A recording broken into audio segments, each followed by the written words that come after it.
بسم اللہ الرحمن الرحیم۔ شروع اللہ کے نام سے جو بڑا مہربان اور نہایت رحم کرنے والا ہے۔ تم مسلمانوں کو یعنی جو کوئی خدا کے سامنے جانے اور روز آخرت کے آنے کی امید رکھتا ہو، اسے ان لوگوں کی نیک چال چلنی ضرور ہے، اور جو روگردانی کرے تو خدا بھی بے پرواہ اور سزاوار حمد و ثنا ہے۔ عجب نہیں کہ خدا تم میں اور ان لوگوں میں جن سے تم دشمنی رکھتے ہو دوستی پیدا کر دے، اور خدا قادر ہے اور خدا بخشنے والا مہربان ہے۔ جن لوگوں نے تم سے دین کے بارے میں جنگ نہیں کی اور نہ تم کو تمہارے گھروں سے نکالا،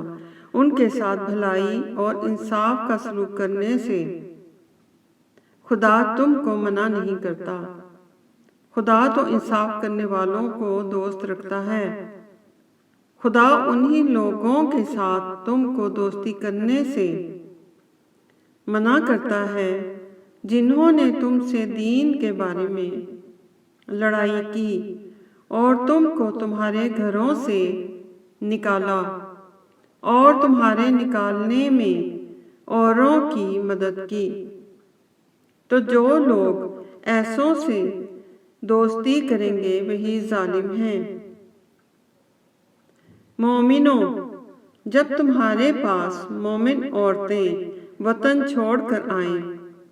تو ان کی آزمائش کر لو، اور خدا تو ان کے ایمان کو خوب جانتا ہے۔ سو اگر تم کو معلوم ہو کہ مومن ہیں تو ان کو کفار کے پاس واپس نہ بھیجو، کہ نہ یہ ان کو حلال ہیں اور نہ وہ ان کو جائز ہیں، اور جو کچھ انہوں نے ان پر خرچ کیا ہو وہ ان کو دے دو، اور تم پر کچھ گناہ نہیں کہ ان عورتوں کو مہر دے کر ان سے نکاح کر لو، اور کافر عورتوں کی ناموس کو قبضے میں نہ رکھو، یعنی کفار کو واپس دے دو، اور جو کچھ تم نے ان پر خرچ کیا ہو تو ان سے طلب کر لو، اور جو کچھ انہوں نے اپنی عورتوں پر خرچ کیا ہو وہ تم سے طلب کر لیں۔ یہ خدا کا حکم ہے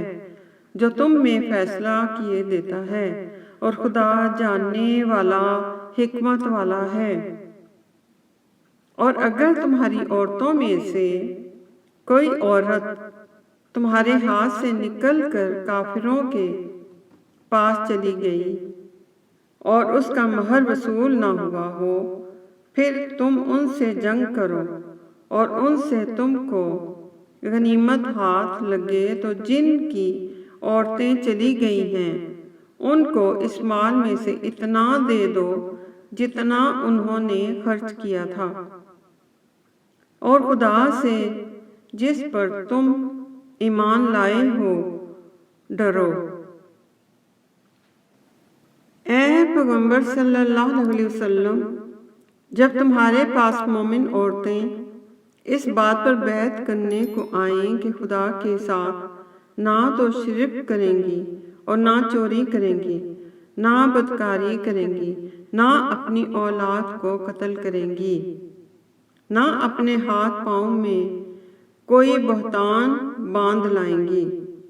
نہ نیک کاموں میں تمہاری نافرمانی کریں گی، تو ان سے بیعت لے لو اور ان کے لیے خدا سے بخشش مانگو، بے شک خدا بخشنے والا مہربان ہے۔ مومنوں، ان لوگوں سے جن پر خدا غصے ہوا ہے دوستی نہ کرو، کیونکہ جس طرح کافروں کو مردوں کے جی اٹھنے کی امید نہیں، اسی طرح ان لوگوں کو بھی آخرت کے آنے کی امید نہیں۔ اللہ اکبر۔ ربنا آتنا فی الدنیا حسنة وفي الآخرة حسنة وقنا عذاب النار وقنا عذاب النار.